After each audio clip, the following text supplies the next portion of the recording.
Hello friends, I am Santosh. Welcome to I Sutra. दोस्तों, I hope you are all doing very well. आशा करता हूँ आप सब बहुत अच्छे होंगे। आज का जो मोटिवेशनल कोट है इसमें बहुत ही शानदार बात बोली गई है।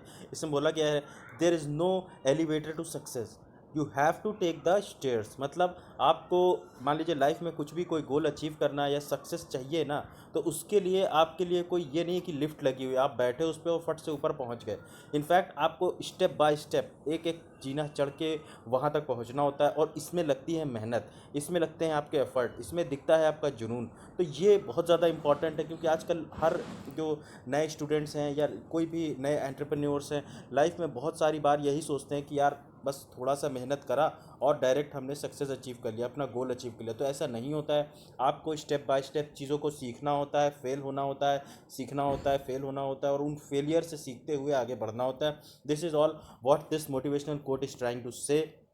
तो चलता हूँ अगले न्यूज़ की तरफ, जहाँ दे देता हूँ आपको कोरोना अपडेट। तो अगर आप यहाँ पे देखेंगे तो वर्ल्ड के अंदर टोटल 2,24,16,884 केसेस निकल के आ चुके हैं। इसमें से अगर आप देखेंगे तो 1,51,32,030 लोग जो कोरोना से है पूरी तरीके से उससे रिकवर कर चुके हैं, ठीक हो चुके हैं। उसके बाद आप देखेंगे ये जो नंबर है, 7,86,656 लोग कोरोना की वजह से अपनी जान गंवा चुके हैं। टोटल केसेस अगर आप देखेंगे वर्ल्ड के अंदर, तो टोटल सबसे ऊपर है यूएसए, फिर है ब्राज़ील, फिर इंडिया, फिर रशिया, और पाँचवें पे है साउथ अफ्रीका। इंडिया का अगर आप नंबर देखेंगे तो ये देखिए, केसेस काफ़ी तेज़ी से बढ़ते हुए चले जा रहे हैं। लगभग इस समय हमारे देश में 28,23,078 केसेस पॉजिटिव निकल के आ चुके हैं। इसमें से आप देखेंगे तो 2,83,198 लोग पूरी तरीके से रिकवर कर गए हैं, और 53,838 लोग की जान कोरोना वायरस की वजह से चली गई है। तो इस बारे में आप आइडिया रख सकते हैं। फिर दोस्तों यहाँ पे बात की जा रही है रीथिंकिंग सिटीज़। ये जीएस मेंस का एक इम्पॉर्टेंट GS3 का एक इम्पॉर्टेंट टॉपिक है, इकोनॉमिक डेवलपमेंट और एनवायरनमेंट से रिलेटेड। क्योंकि जिस तरीके से आपने देखा होगा हमारे देश में स्मार्ट सिटीज़ की बात की गई, और कैसे हमारे देश के हेल्थ इंफ्रास्ट्रक्चर, एजुकेशन, इन सब चीज़ों को जो रिवाइव करने की बात की गई है, उसको कहीं ना कहीं एक अमले पे अपनी जो सही जो एक हमें काम करते हुए वहाँ पे पहुँचने के लिए एक अलग तरीके का जो काम करना है, वही सब बात की जा रही है इस बारे में। देखेंगे जबकि पैंडमिक जो है इस समय हमारे देश में जो जिससे इतने सारे लोग अफेक्टेड हुए हैं, चाहे वो हमारा हेल्थ इंफ्रास्ट्रक्चर हो, चाहे एजुकेशन सिस्टम हो, चाहे एमएसएमई सेक्टर हो, हमारी इकोनॉमी हो, एनवायरनमेंट हो, हर चीज़ पे इम्पैक्ट पड़ा है। हालांकि एनवायरनमेंट पे पॉजिटिव इम्पैक्ट पड़ा है, लेकिन दूसरी चीज़ों पे नेगेटिव इम्पैक्ट पड़ा है। तो ये बोला जा रहा है कि पैंडमिक एक हमें चांस दे रहा है कि हम अपना जो सारी चीज़ें हैं उसको रीसेट करें, और आने वाले टाइम में किसी भी ऐसी आपदा से फेस करने के लिए एक स्ट्रॉन्गर और सेफ़र तरीके से जो है अपनी कंट्री को एक आने वाली दिशा दे सकें। इसके बाद आप देखेंगे रेजिलियंस होना चाहिए, जिससे कि आने वाले टाइम में हम देखें कि फ्यूचर पैंडमिक्स अगर कोई आए, कोई भी ऐसी दोबारा कोविड-19 की तरह आपदा आती है, या फिर क्लाइमेट चेंज से रिलेटेड कोई ऐसा इशू, डिज़ास्टर आता है, एक्सट्रीम फ्लड इवेंट्स देखने को मिलें, या फिर कोई भी इकोसिस्टम का डिस्ट्रक्शन देखने को मिले, तो उसके लिए हमें अभी से तैयार होने की ज़रूरत है, अपने आप को उस लेवल पे प्रिपेयर करने की ज़रूरत है। अर्बन इनइक्वालिटी के बारे में अगर देखेंगे, अर्बन इक्वालिटी इनइक्वालिटी क्या होती है बेसिकली दोस्तों। अर्बन अर्बन मतलब शहरी क्षेत्रों में अगर आप देखेंगे तो लगभग 461 मिलियन लोग जो हैं वो 63% कंट्री की जीडीपी में कंट्रीब्यूट करते हैं, और ये फ्रंट लाइनर्स हैं पैंडमिक, मतलब डायरेक्टली ये फेस करते हैं पैंडमिक कोरोना वायरस के जो इन्फेक्शन है उसको, डायरेक्टली वहाँ पे प्रोन होते हैं, ज़्यादा इनको इन्फेक्शन के चांसेस होते हैं। और इसमें आप देखेंगे तो 2/3 जो इंडिया के केसेस है वो मुंबई, दिल्ली और चेन्नई में देखने को मिलते हैं। यहाँ की पॉपुलेशन डेंसिटी जो है बहुत ही ज़्यादा है, जिस वजह से इस वायरस को कंट्रोल करना काफ़ी ज़्यादा मुश्किल हो जाता है। इसमें आप देखेंगे हॉस्पिटल्स, स्टेडियम्स जो हैं, क्लब जहाँ पे ज़्यादा लोग इकट्ठा होते हैं, वहाँ पे इस वायरस को कंटेन करना इतना आसान नहीं होता है। तो ये सारी चीज़ें हैं। उसके बाद आप अगर वाटर की बात करें, पानी के लिए, तो हमारे देश में बात की जा रही है स्मार्ट सिटी देने के लिए पाइप्ड वाटर प्रोवाइड किया जाएगा, जो कि जल water water and department of water और सैनिटेशन के उसमें आता है। इसमें आप देखेंगे सेल्फ आइसोलेशन और हैंड वॉशिंग जिसमें डिफ़िकल्ट हो जाती है स्लम एरियाज़ में, वहाँ पे अगर ये पाइप्ड वाटर होगा तो कहीं ना कहीं लोग अपना सफाई से हाथ धुल सकेंगे, सफाई से चीज़ें कर सकेंगे, अपने आप को सैनिटाइज रख सकेंगे, जिससे कि उनको वायरस ये कम हो। उसके बाद आप देखेंगे एक्सेस अगर क्लीन पाइप्ड वाटर का होगा तो इससे कोविड-19 से फाइट करने में काफ़ी ज़्यादा हेल्प होगी। और उसके साथ ही आप देखेंगे ड्रिंकिंग वाटर और सैनिटेशन से जो हमारे लोगों की हेल्थ है वो भी कहीं ना कहीं सही रहेगी, जिससे कि वो उन्हें कम से कम हॉस्पिटल के चक्कर काटने पड़ेंगे। अगर आप देखेंगे रीयूज़ ऑफ वाटर, रीयूज़ क्या है, पानी को जितना ज़्यादा से ज़्यादा हो सके रीयूज़ कर सके, गंदा पानी है उसको रीयूज़ करके इंडस्ट्रीज़ में यूज़ किया जा सकता है, दूसरे कामों में यूज़ किया जा सकता है। उसके बाद आप जो ट्रीटमेंट प्लांट लगाइए, ट्रीटमेंट प्लांट लगा के साफ़ पानी जो है उससे निकाल के बाकी जो अनट्रीटेड वाटर है उसको प्रॉपरली सही से शोधन करके उसका ट्रीटमेंट करके ही नदियों में छोड़ें, जिससे कि हमारी नदियाँ सेफ रहें, ऐसा बोला जा रहा है। उसके बाद यहाँ पे बात की जा रही है rethink food and nutrition. Food and nutrition एक अलग तरीके का जो इशू है जो हमारे सिटीज़ को प्रॉपरली डेवलप होने नहीं दे रहा है। अभी आप अगर देखेंगे फूड सिक्योरिटी जो है ये रैपिडली इंटेंसिफाई कर रही है। इंडिया में लगभग लगभग देखेंगे तो 15.1% जो है वो लोग अंडर नरिश्ड हैं। तो अंडर नरिश्ड जो लोग हैं उनको कहीं ना कहीं प्रॉपर नरिशमेंट देने की ज़रूरत है, जिससे कि वो हमारी जो हेल्थ सिस्टम का जो कोलैप्स हो रहा है वहाँ पे और ज़्यादा बर्डन ना देखना पड़े। इसमें आप देखेंगे it is causing informal workers to face choices in risking and contracting the virus and losing their livelihood. तो ये देखिए आपकी जो इनफॉर्मल वर्कर्स हैं इसमें जब इनको प्रॉपर न्यूट्रिशन नहीं मिलता तो इनका इम्यून सिस्टम कमज़ोर होता है, जिस वजह से इनका इम्यून सिस्टम कमज़ोर होने की वजह से ये वायरस के कांटेक्ट में जल्दी आ जाते हैं। गवर्नमेंट को चाहिए कि वो लीगल एंटाइटलमेंट्स फॉर फूड करे, मतलब फूड को इंश्योरिटी दे, न्यूट्रिशन सिक्योरिटी दे, साथ ही साथ अफोर्डेबल रेट्स पे जो गरीब लोग हैं उनको खाना प्रोवाइड किया जाए, ऐसा बोला जा रहा है। साथ ही साथ आप यहाँ पे देखेंगे हेल्थ और वेलबींग के बारे में बात की जा रही है। पैंडमिक के टाइम पे अगर आप देखेंगे तो जो स्लम्स हैं जिनको आप मलिन बस्तियाँ बोलते हैं उनको, वहाँ पे लोगों की जो जनसंख्या है उसको कम करने की बात की जा रही है, उसको रीलोकेट करने की बात की जा रही है, जिससे कि लोगों की हेल्थ और वेलबींग को प्रोटेक्ट किया जा सके। स्वच्छ भारत मिशन की बात की जा रही है, ये एक स्ट्रॉन्गेस्ट टूल है जिससे कि हम कोरोना वायरस से फाइट कर सकते हैं। स्वच्छ भारत मिशन को अगर अच्छे से इम्प्लीमेंट करके चला जाएगा, अच्छी सैनिटेशन दी जाएगी, अच्छा पानी दिया जाएगा, साफ़ पानी दिया जाएगा, साफ़ सफाई का ध्यान रखा जाएगा अच्छे से, तो कहीं ना कहीं कोरोना वायरस से हम खुद को और अपनी सोसाइटी को सेफ रख पाएंगे, ऐसा बोला जा रहा है। स्प्रेड ऑफ कोविड-19 जो अगर आप देखेंगे प्रायर टू 2015, इसमें आप देखेंगे it would have been worse, और मतलब इसमें बोला जा रहा है कि अगर 60 जो कोविड-19 2014 से पहले आया होता तो 60% हमारे जो देश की पॉपुलेशन है वो इससे कहीं ना कहीं अफेक्ट हो सकती थी। और क्योंकि उस समय आप देखते हैं हमारे देश में जो ओपन डेफिकेशन है बहुत ज़्यादा होता था, लोग खुले में शौच करने जाते थे, हैंड वॉशिंग वो इतना ज़्यादा, मतलब लोग हैंड वॉशिंग पे इतना ध्यान नहीं देते थे। और ये आप देखिए कि जब से ऐसा बोला जा रहा है कि 2014 के बाद से काफ़ी ज़्यादा इन सब चीज़ों में इम्प्रूवमेंट आया है। उसके बाद आप देखेंगे इंडिया सैनिटेशन जो कोएलिशन है ये कंटिन्यू करता है कि वो स्वच्छ बिहेवियर पे काम करे, लोगों को हाथ धोने के लिए मोटिवेट करे, और जो स्पिटिंग है पब्लिक प्लेसेस में वहाँ पे ना थूके लोग। उसके बाद जो वेस्ट है उसको प्रॉपरली रीयूज़ किया जाए, उसके ट्रीटमेंट करके ही उसको आगे नदियों में डाला जाए। ऐसा जब सिस्टम होगा तभी हमारी सिटीज़ जो है सेफ़र होंगी। इंफ्रास्ट्रक्चर और कार्बन एमिशन के बारे में बात की जा रही है कि कंस्ट्रक्शन वर्क जो है स्वच्छ भारत मिशन और जल जीवन मिशन के लिए, इससे काफ़ी ज़्यादा एम्प्लॉयमेंट जनरेट करने की बात की जा रही है अंडर गरीब कल्याण रोजगार योजना फॉर मैनी माइग्रेंट वर्कर्स के लिए काफ़ी ज़्यादा काम इसके लिए प्रोड्यूस हो सकता है। क्योंकि आप देखेंगे घर घर जब पानी के पाइप डाले जाएंगे तो बहुत बड़े इंफ्रास्ट्रक्चर की ज़रूरत पड़ेगी। यहाँ पे प्लम्बर भी चाहिए, एक मिस्त्री भी चाहिए, एक लेबर भी चाहिए, एक सर्वेयर भी चाहिए, एक एडमिनिस्ट्रेटर भी चाहिए, बहुत सारे लोगों की ज़रूरत पड़ेगी, तब जाके ये बड़े पैमाने पे ये स्कीम इम्प्लीमेंट हो पाएगी। तो माइग्रेंट वर्कर्स जो वापस आए हुए हैं शहरों से, वापस अपने गांव आए हुए हैं, कहीं ना कहीं उनको यहाँ पे यूज़ करने की बात की जा रही है, उनको एम्प्लॉयमेंट प्रोवाइड करने की बात की जा रही है। साथ में अगर आप देखेंगे जो टारगेट इन्वेस्टमेंट है इंफ्रास्ट्रक्चर और to construct modern buildings and street sewage water system से टॉयलेट्स आर ऑल्सो नीडेड, मतलब लेटेस्ट और मॉडर्न टेक्निक्स अडॉप्ट करने की ज़रूरत है, जिससे कि जो हमारा जो एनवायरनमेंट है वहाँ पे पोल्यूशन कम से कम देखने को मिले। अभी बोला जाता है कि सीमेंट लगभग 7% ग्लोबल कार्बन एमिशंस के लिए रिस्पॉन्सिबल है। सबसे ज़्यादा कौन रिस्पॉन्सिबल है, आप ये चीज़ बताइएगा।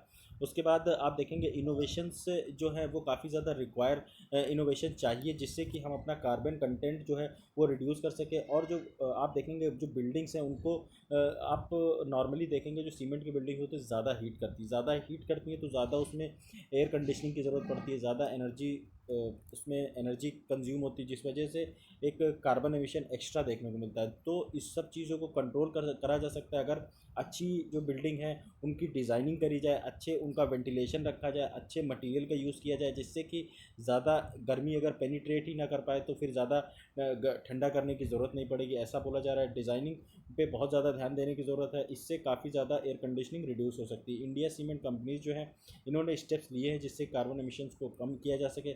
साथ ही सपोर्ट करें कि बेस्ट प्रैक्टिसेस जो लेटेस्ट और बेस्ट प्रैक्टिसेस हैं उनको अडॉप्ट करके ही जो अपनी जो सिटीज़ हैं उनके जो घर बन रहे हैं वहाँ पे कार्बन एमिशन को कम करने के लिए लेटेस्ट टेक्नोलॉजी को यूज़ करके सीमेंट जो है उसको अपडेट करने की ज़रूरत है।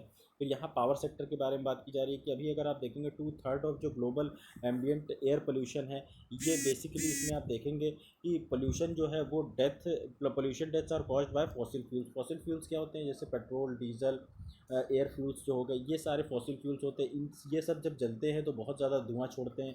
ये जो मतलब बहुत ही हानिकारक, जैसे SOx हो गया, उसके बाद जो सल्फ़र के कंटेंट होते हैं, कार्बन के कंटेंट होते हैं, नाइट्रोजन के कंटेंट होते हैं उसमें, जिस वजह से काफ़ी ज़्यादा लोगों की एयर पोल्यूशन की वजह से तबीयत ख़राब होती है और फिर अल्टीमेटली उनके लंग्स फेल होकर जान चली जाती है उनकी। एक नई रिसर्च में ये पाया गया है कि एक्सपोजर टू पोल्यूशन के लिए अगर आप एक्सपोज होंगे ज़्यादा तो ससेप्टेबिलिटी और सिवियरिटी है जो कोविड-19 इन्फेक्शन उसकी बढ़ जाएगी। तो दोस्तों, अगर पहले से ही कोई ज़्यादा पोल्यूटेड सिटी है तो आप देखेंगे वहाँ पे ज़्यादा लोग जो कोविड-19 से इन्फेक्ट होते हुए दिखाई देंगे, क्योंकि उनके जो इम्यून सिस्टम है ऑलरेडी कमज़ोर हो चुका है पोल्यूशन की वजह से। हालांकि अब जब ये पोल्यूशन नहीं है तो जो दूसरे सिटीज़ है जहाँ पे इतना इनवेरिएबली पोल्यूशन ज़्यादा नहीं है, तो वहाँ पे देखेंगे आप तो अब क्या हो रहा है कि लोग बहुत ज़्यादा मास्क लगा के चल रहे हैं। तो मास्क लगा के जो चल रहे हैं तो वो उससे क्या उनका कहीं ना कहीं वो पोल्यूशन के कम कांटेक्ट में आ रहे हैं, तो वो जो है पोल्यूशन से तो बच ही रहे हैं, साथ ही साथ जो है कोविड-19 से भी सेफ़ हो रहे हैं। तो इससे कहीं ना कहीं जो कोविड-19 का और पोल्यूशन को जो इम्पैक्ट है किसी इंसान पे वो कम पड़ रहा है और उसकी जो लाइफ है वो कहीं ना कहीं थोड़ी सी सिक्योर हो पा रही है, ऐसा आप समझ सकते हैं। उसके बाद इंडिया जो है ऑलरेडी रिन्यूएबल एनर्जी का इस समय लीडर, सोलर पैनल और काफ़ी ज़्यादा थर्मल एनर्जी वगैरह पे काफ़ी ज़्यादा ध्यान दिया जा रहा है। उसके बाद आप देखेंगे एनर्जी जो टैपिंग फॉसिल है, उसके बाद फ्यूल इन्वेस्टमेंट्स हैं, ये सब काफ़ी ज़्यादा इनको फोकस करके आने वाले टाइम में कैसे बायो जो एनर्जी है उस पर फोकस किया जा रहा है। अभी कल मैंने आपके साथ डिस्कस किया था बायो एथेनॉल ब्लेंडिंग के बारे में, तो ये भी उसी से रिलेटेड है। सेफ़ मोबिलिटी, इंडिया में अगर आप देखेंगे 2% के जो मोटर व्हीकल्स हैं ये रिस्पॉन्सिबल है more than 11% of road traffic deaths. तो आप समझ सकते हैं कितना ज़्यादा हमें अपने देश में जो मोबिलिटी है उसको उसमें ध्यान देने की ज़रूरत है, लोगों को एक्सीडेंट से बचाने की ज़रूरत है। पब्लिक ट्रांसपोर्ट जो है वो काफ़ी it is less busy than usual. Traffic जो पब्लिक ट्रांसपोर्ट है उसको ज़्यादा अच्छे से इम्प्लीमेंट करने की ज़रूरत है। ज़्यादा ट्रैफिक जो होना चाहिए वो पब्लिक ट्रांसपोर्ट से उसे ट्रैवल करना चाहिए, लेकिन ये इंडिया में ऐसा नहीं देखने को मिलता। प्राइवेट अपने जो व्हीकल होते हैं लोग ज़्यादा यूज़ करते हैं, जिस वजह से पोल्यूशन ज़्यादा देखने को मिलता है। अगर यही लोग मतलब एक बस है, एक बस में मान लीजिए 50 लोग की एक जो जगह है, अगर इसमें पूरे 50 के 50 लोग बैठ के जाएंगे तो एक ही समय में इतने लोग ट्रैवल कर पाएंगे। वहीं अगर अलग अलग 50 लोग अपनी अपनी कार से जाएंगे तो फिर आप देखेंगे अलग, पहली चीज़ तो पैसा ज़्यादा लगेगा, साथ ही पोल्यूशन ज़्यादा होगा। तो आप समझते सीधे सीधे 50 गुना पोल्यूशन तो यही हो गया। तो आप समझ सकते हैं कितना ज़्यादा एक पब्लिक ट्रांसपोर्ट की एफिशिएंसी होनी चाहिए, जिससे कि स्मार्ट सिटीज़ के बारे में सोचा जा सके और स्मार्ट सिटीज़ के बारे में, स्मार्ट सिटीज़ में ये सारी चीज़ें इम्प्लीमेंट करी जा सकें। इसलिए चाहिए कि जो आने वाले टाइम में ये सारी जो चीज़ें हैं उससे अच्छी जॉब्स क्रिएट होंगी, इन्वेस्टमेंट किया जाए रोड्स में, मोटरवेज़ में। तो ये सारी जो है चीज़ें लाइफ जो सेफ़ लाइफ लिविंग कंडीशन जो है इसमें काफ़ी ज़्यादा वर्क करने की ज़रूरत है। वर्क फ्रॉम होम लोगों को मोटिवेट करें, उसके बाद जो लोगों की लिविंग कंडीशंस हैं उनको इम्प्रूव किया जाए। उसके बाद आप देखेंगे 90% जो इंडिविजुअल्स हैं ये इम्प्रूव्ड एयर क्वालिटी चाहते हैं, घर में ये वाटर फिल्टर्स, एयर फिल्टर्स सब कुछ लगा के रखते हैं जिससे कि अपनी लाइफ को सेफ रख सकें। वे फॉरवर्ड में अगर आप देखेंगे तो इन सिटीज़ को चाहिए कि काफ़ी ज़्यादा अच्छे से प्रॉस्परसली डेवलप किया जाए, इन्वेस्टमेंट जो है उसमें लो कार्बन मेजर्स लिए जाएँ जिससे कि कार्बन एमिशन कम देखने को मिले। और जो इसमें आप देखेंगे 23.9 ट्रिलियन जो ग्लोबली 2050 जो है इसके जो टारगेट्स हैं इन्वेस्टमेंट के वो मीट करे जाने चाहिए, उस दिशा में कदम उठाना चाहिए। इसमें आप देखेंगे अपॉर्चुनिटीज़ है कि हम अपने opportunity to reset rethink governance goals of cities and rectify problems exposed by the crisis. तो इन सारी जो भी इश्यूज़ आ रही हैं, जो भी प्रॉब्लम्स आ रही हैं, उन सारे इश्यूज़ को रिजॉल्व करने की ज़रूरत है, जिससे आने वाले टाइम में हमारे सिटीज़ जो है अच्छे से डेवलप हो सके, अच्छा economic development along with environmental development देखने को मिले। तो ये था री थिंकिंग सिटीज़ के बारे में। यहाँ पे बात की जा रही है कोल माइनिंग, ये S3 एनवायरनमेंट का इंपॉर्टेंट टॉपिक्स है। अगर आप देखेंगे 2015 से अब तक लगभग 49 ब्लॉक जो हैं वो क्लियरेंस दिया जा सका है, क्लियरेंस दिया जा चुका है कोल माइनिंग के लिए। 9 ऐसी जगहों को कोल माइनिंग का क्लियरेंस दिया गया जहाँ पे नो गो एरियाज़, मतलब जहाँ पे कोई भी नहीं जा सकता। नो गो रीजन्स वो होते हैं जो कि क्लासीफाई किए जाते हैं ministry of environment, forest and climate change के द्वारा। इसमें आप देखेंगे बहुत ही घने जंगल होते हैं जो कि जिनका पास में इन्हीं जंगलों में ही बेसिकली होती है कोल की माइनिंग की जाती है। तो इसमें नो गो एरियाज़ में परमिशन देना कहीं ना कहीं इन्वायरमेंटल इम्पैक्ट असेसमेंट पे क्वेश्चन मार्क उठाता है कि कैसे वो हमारे आने वाले टाइम में एनवायरनमेंट फॉरेस्ट को बचा के चल सकेंगे। आप देखेंगे जो 41 नए ब्लॉक खोले गए, ये पुट अप फॉर ऑप्शन 2021। ये पहले नो गो लिस्ट में हुआ करते थे, लेकिन अब यहाँ पे इसको परमिशन दे दी गई है।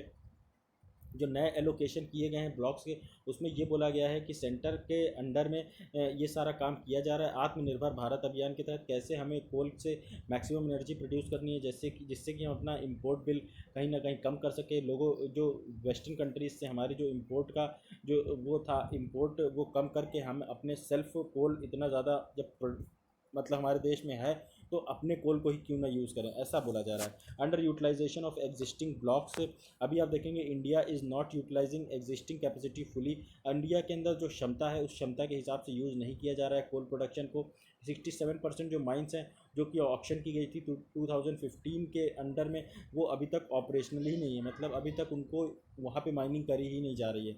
तो आप समझ सकते हैं कितना ज़्यादा इंपॉर्टेंट बन जाता है कि जो चीज़ आपके पास अभी अवेलेबल है उसको ही आप यूज़ नहीं कर पा रहे हो, तो दूसरी चीज़ों पे क्यों हाथ डाल रहे हो। फ्रॉम 2015 टू 20 अगर देखेंगे तो गवर्नमेंट जो है सक्सेसफुल रही है सिर्फ 112 में से 42 माइंस को ऑक्शन करने के लिए। तो फिर आप समझ सकते हैं कि कैसे इतने सारे माइंस होने के बावजूद हमारे जो इम्पोर्ट जो डिपेंडेंसी है उसे कहीं ना कहीं उसे कम नहीं कर पा रहे हैं। तो ये क्वेश्चन मार्क लगाता है हमारे सरकार पे। कोल रिजर्व्स और फॉरेस्ट के बारे में अगर हम बात करें तो सेवरल पोटेंशियल कोल रिजर्व्स जो है वो लोकेटेड हैं छत्तीसगढ़ के अंदर, मध्य प्रदेश के अंदर। इनको प्रॉपरली माइन करने की ज़रूरत है। गवर्नमेंट को चाहिए कि वो इसमें इकोलॉजिकली जो इम्पोर्टेंट फॉरेस्ट है जो अनटच्ड हैं और एमिनेबल है, उनको चाहिए कि प्रॉपरली लेके चले, क्योंकि अगर आप दखल अंदाजी करेंगे तो कहीं ना कहीं हमारा एनवायरनमेंट जो है वो डिग्रेड होता हुआ नज़र आएगा। सॉफ्टवेयर रिलेटेड जो रेटेड फॉरेस्ट लैंड्स हैं, इन्वायरमेंटल पैरामीटर्स, ये सारी चीज़ों को प्रॉपरली मॉनिटर करने की ज़रूरत है। नो गो जो लैंड है गो फॉरेस्ट को कन्वर्ट करा जा रहा है वो गलत है, उसको कहीं ना कहीं फिर से रीथिंक करने की ज़रूरत है। आने वाले टाइम में देखेंगे कि जो कोल मिनिस्ट्री है ये एक बेनिफिशरी ऑर्गेनाइजेशन के रूप में नज़र आएगी, जहाँ पे लोगों को काम तो दिया जाएगा लेकिन जो फॉरेस्ट सर्वे प्रॉपर नहीं किया जाएगा, वर्क कंडीशंस पे ध्यान नहीं दिया जाएगा और माइनिंग पे के अलावा कुछ भी ज़्यादा ध्यान नहीं दिया जाएगा, जिससे हमारा एनवायरनमेंट डिग्रेड होता हुआ नज़र आएगा। तो क्या कुछ आगे सरकार को हमारी करना चाहिए? सबसे पहले फॉरेस्ट और कोल रिजर्व जो हैं इनको इंट्रिंसिकली लिंक करना चाहिए। उसके बाद जो एरियाज़ हैं जहाँ पे बहुत ज़्यादा अबंडेंट वाटर शेड्स हैं, होम्स हैं, पोरेस्ट पीपल, वहाँ पे उनको प्रॉपरली एक हेल्प प्रोवाइड करने की ज़रूरत है। देखो जो कोल माइन है ये यहाँ पे सीरियस पोल्यूशन ये फैलाती हैं। जब ये कोल जलाया जाता है तो बहुत ज़्यादा धुआं निकलता है। तो ये जो है इसके इम्प्लीकेशंस को प्रॉपरली एनालाइज करना चाहिए कि कैसे इस धुएँ को प्रॉपरली हम ट्रीट करके फिर एनवायरनमेंट में छोड़ें। इसके बाद विदाउट डिस्ट्रॉइंग फॉरेस्ट, अगर फॉरेस्ट को डिस्ट्रॉय किए बगैर हमें अपने करंट माइंस जो हैं उनको ऑप्टिमाइज़ करने की ज़रूरत है और जितनी ज़रूरत है उतना ही प्रोड्यूस करें, जितनी ज़रूरत है उसको ही यूज़ करें। तो ऐसा बोला जा रहा है। तो ये तो अब सरकार को सोचना चाहिए कि कैसे हम अपनी कोल माइनिंग को आगे ले चलें। फिर यहाँ पे बात की जा रही है मिनिमम एज ऑफ मैरिज की। ये GS1 सोसाइटी का एक इंपॉर्टेंट टॉपिक बन जाता है, वुमेन से रिलेटेड, वुमेन एम्पावरमेंट से रिलेटेड। अभी गवर्नमेंट ने बोला है कि वो रिकन्सिडर करेगी अपनी जो मिनिमम एज है गर्ल्स के लिए 18 से, जो अभी तक 18 सेट करी गई है कि किसी भी महिला को शादी करने के लिए 18 साल की उम्र मिनिमम होनी चाहिए। और वहीं पुरुषों के लिए अगर आप देखेंगे तो ये 21 होनी चाहिए। तो आप समझ सकते हैं मिनिमम एज ऑफ मैरिज जो है ये एक personal, it is a product of personal law, और ज़्यादातर इसमें आप देखेंगे इसमें इक्वल राइट्स देखने को नहीं मिलती वुमेन के लिए। अगर आप देखेंगे what is the minimum age of marriage fixed, कब जो मिनिमम एज है मैरिज की फ़िक्स करी गई थी, तो ये आईपीसी जो है इंडियन पीनल कोड 1860 के अंदर इसे इंट्रोड्यूस किया गया था। First legal framework for criminalising sexual intercourse of a girl below age of 10, मतलब 10 साल से कम की उम्र में अगर किसी महिला के साथ सेक्स किया जाता है तो उसे कहीं ना कहीं पीनलाइज करने की बात की गई थी। कैसे उसको अगर उसके साथ ये कुकृत्य किया जाएगा तो उसको, जो भी आदमी होगा उसको जेल में डाला जाएगा, या जो भी उसके साथ क्रिमिनल प्रोसीजर है वो अपनाया जाए। इसमें minimum age of consent of girls तभी डिसाइड करी गई थी 1927 में। एज ऑफ कंसेंट बिल फिर से इंक्रीज़ किया गया और ये फिर बढ़ा के 12 साल कर दी गई। उसके बाद आप जब इसे नेशनलिस्ट के द्वारा अपोज किया गया तो इसमें आप देखेंगे imperial interference of local customs, local customs में जो ब्रिटिश गवर्नमेंट का इंटरफेरेंस था उसकी वजह से काफ़ी ज़्यादा इसमें विरोध नज़र आया। 1929 में इसे फर्दर 12 से 16 कर दिया गया और 1978 के अंदर मिनिमम एज 18 सेट कर दी गई वुमेन के लिए। तो ये थोड़ा सा एक कंट्रोवर्शियल इशू है, क्योंकि महिलाओं और पुरुषों की कहीं ना कहीं एज बराबर होनी चाहिए। हर जगह डिस्क्रिमिनेशन है उसे हटाई जाने की बात करते हैं, तो फिर यहाँ पे भी डिस्क्रिमिनेशन नहीं होना चाहिए महिलाओं या फिर पुरुषों के बीच में। अब अगर आप देखेंगे why is an amendment necessary, इस समय ये अमेंडमेंट ज़रूरी क्यों है, इसे बेसिकली आप देखेंगे दो कारण हैं जिसकी वजह से ये ज़्यादा अपडेट करने की ज़रूरत है इस लॉ को। वो है सबसे पहले जो हमारी जो फीमेल है उसकी हेल्थ जो है उसको कहीं ना कहीं इम्प्रूव करने के लिए ये डिसीजन बहुत ज़्यादा ज़रूरी है, क्योंकि यूनाइटेड नेशन पॉपुलेशन फ़ंड के अनुसार बोला गया है कि लगभग 1 in 3 चाइल्ड जो ब्राइड्स हैं, जो बच्चियाँ जिनकी शादी हो जाती हैं, उनके वो जो हैं वो मतलब 1/3 जो है वो इंडिया में है।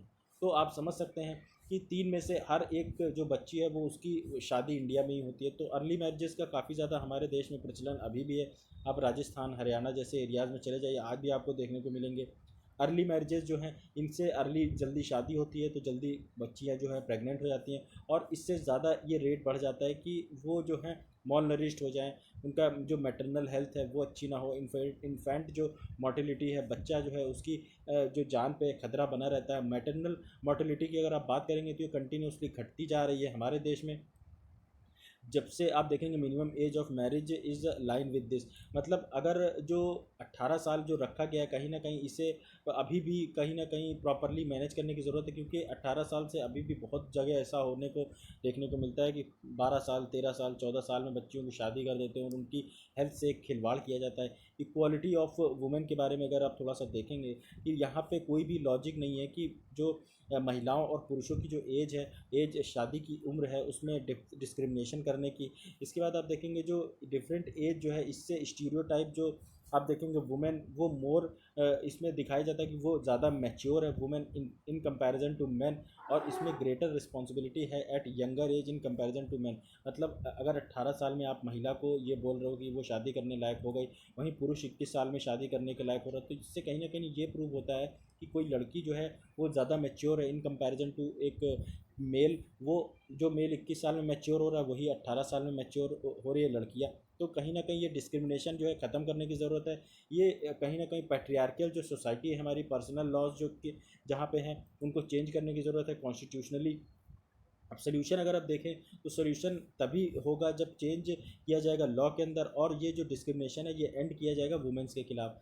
पॉलिसी मेकर्स को है, इनको चाहिए कि ये डी लिंक करें age of marriage and age of consensual जो सेक्सुअल कंसेंट है वो as teen pregnancies happen outside of marriage too. मतलब ज़रूरी नहीं कि आप जब प्रेगनेंसीज जो है प्रेगनेंसीज की वजह से जो ये 18 साल का जो उम्र का ये दायरा जो सेट किया गया है, ऐसा नहीं कि शादी के बाद ही प्रेगनेंसीज देखने को मिलती। कई बार ऐसे कुकृत्य जो किए जाते हैं, रेप और ये सब चीज़ें, इनसे भी प्रेगनेंसीज देखने को मिलती हैं।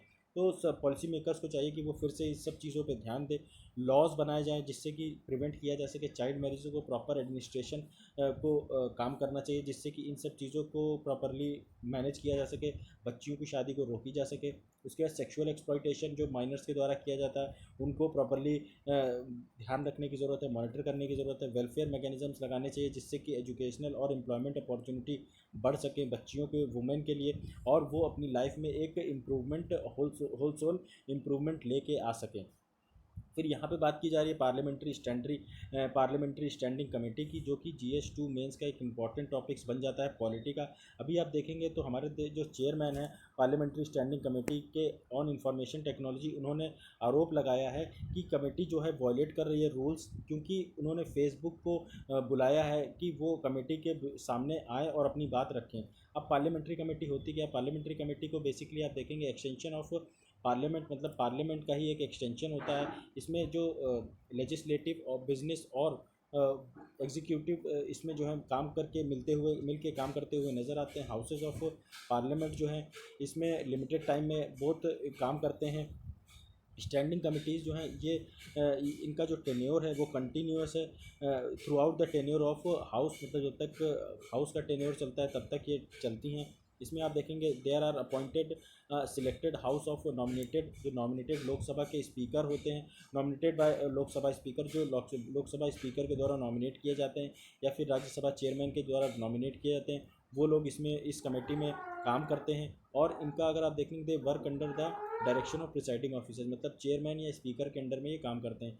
24 डिपार्टमेंट हैं जो मिनिस्ट्री रिलेटेड स्टैंडिंग कमिटीज़, जिसमें से आप देखेंगे 16 जो हैं वो सर्विस्ड बाय लोकसभा और 8 इसमें राज्यसभा के मेंबर्स देखने को मिलते हैं। तो IT कमेटी जो है इसमें 21 MP देखने को मिलते हैं फ्रॉम लोकसभा और 9 राज्यसभा के देखने को मिलते हैं। अगर फंक्शन आप देखेंगे कमेटी का, तो कमेटी का बेसिकली फंक्शन है कि वो चेक करे पार्लियामेंट्री एफिशिएंसी कैसी है, पार्लियामेंट में कैसा काम हो रहा है, उन सारे बिल्स को प्रॉपर्ली डिस्कस करे, जिससे कि जो प्रिसाइडिंग ऑफिसर्स जिसमें वो बोलता है कि आप इन सारी चीज़ों को अच्छे से डिस्कस करिए, जिससे कि एक बेहतर पॉलिसी बनाई जा सके। डिपार्टमेंट रिलेटेड स्टैंडिंग कमिटीज़ इसमें कंसिडर करती हैं demand for grants for ministry, पैसा जो एलोकेशन होता है उसके बारे में बात की जा रही है। उसके बाद जो एनुअल रिपोर्ट्स हैं, लॉन्ग टर्म पॉलिसीज डॉक्यूमेंट्स हैं, उसमें भी ये सब काम करती हुई नज़र आती हैं। Committee of IT has jurisdiction over subject matters dealt with communication के ऊपर जो काम करती हैं department of post, department of telecommunication, electronics and IT information broadcasting, तो इन सब चीज़ों पे काम करती हुई नज़र आती हैं। उसके बाद कमिटीज़ की काफ़ी ज़्यादा पावरफुल होती हैं, इनमें काफ़ी ज़्यादा चीज़ों में एक इनको सोवरेनिटी दी गई है कि वो अपने हिसाब से काम कर सकें। लेकिन जो इशू ये है अभी चेयरमैन के द्वारा जो लगाया गया कि कमेटी है वॉज टेकन नॉट, कमेटी ने जो बिना लोकसभा के स्पीकर के अप्रूवल के जो फेसबुक को बुलाया बोलने के लिए, वो कहीं ना कहीं गलत था। लेकिन चेयरमैन ने बोला है कि उसके पास ऐसे पावर होते हैं कि वो डिसीजन ले सके, अपने इंडिपेंडेंट डिस्क्रिशनरी डिसीजन ले सके, जिससे कि इन सारे चीज़ों को प्रॉपरली इम्प्लीमेंट किया जा सके, फेसबुक को बुलाया जा सके या फिर कभी किसी फ्यूचर में और किसी की ज़रूरत पड़े तो बुलाया जा सके, जिससे कि उनका क्लेरिफिकेशन लिया जा सके। चेयरमैन ने बोला कि ये it is also expected to have powers to make decisions for greater public interest. तो ये समझ सकते हैं कि पब्लिक इंटरेस्ट के लिए काम करती हैं ये बेसिकली। जो स्टिल मेंबर्स जो है ऑब्जेक्ट कर रहे हैं, majority can demand cancellation of summons को कैंसिल करने के लिए डिमांड करी जा रही है। लेकिन क्वेश्चन है कि स्पीकर का जो डिसीजन है वो फाइनल होगा या नहीं, तो ये चीज़ ज़्यादा इम्पॉर्टेंट है। तो आप देखेंगे इशू क्या है, इशू बेसिकली क्या है, एक पार्लियामेंट्री जो पैनल है across the world have expressed concern over role of social media के ऊपर काफ़ी ज़्यादा देशों ने आपत्ति एक उठाई कि फेसबुक, व्हाट्सएप, ट्विटर जैसे जो प्लेटफॉर्म है ये किसी भी रूलिंग पार्टी को कहीं ना कहीं फ़ायदा पहुंचाने के लिए काम कर रहे हैं और उसी हिसाब से काम कर रहे हैं। और कैसे इलेक्शन कमीशन जो है वो भी इससे उसमें कंप्लेन करी जा सकी है। उसने भी बोला है कि कैसे ये सारे जो सोशल मीडिया है इससे लीडिंग जो पार्टीज़ हैं जो रूल कर रही हैं वो काफ़ी ना फ़ायदा उठाती हुई नज़र आती हैं। तो ये सारी चीज़ें काफ़ी समय से ये इशू चल रहा है। आप देखते होंगे US के अंदर डोनाल्ड ट्रंप और ट्विटर के अक्सर ट्विटर पे वॉर चला करता है, डोनाल्ड ट्रंप फेसबुक का वॉर चला करता है। कभी फेसबुक डोनाल्ड ट्रंप का जो फेसबुक पोस्ट है वो रिमूव कर देती है, कभी ट्विटर रिमूव कर देती है।